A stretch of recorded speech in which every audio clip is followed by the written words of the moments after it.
So guys, nandito tayo sa pinaka-Digos Hills, ano, kung tawagin nila. Napakatahimik, ano, kasi ano ngayon dito is weekdays, ano. July 4 na po, Thursday na pala.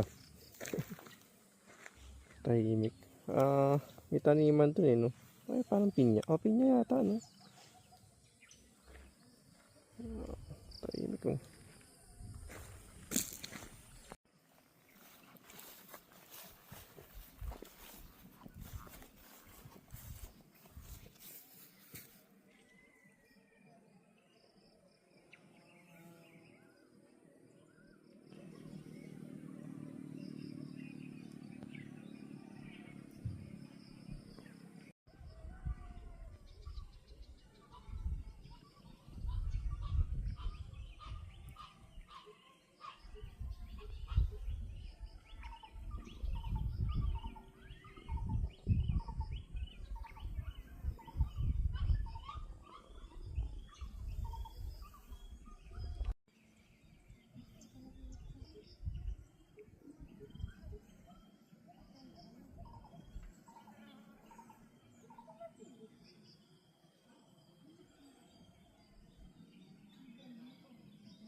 Yan, so nakapag-ikot-ikot tayo ng konti, no. So malit lang naman yung place niya.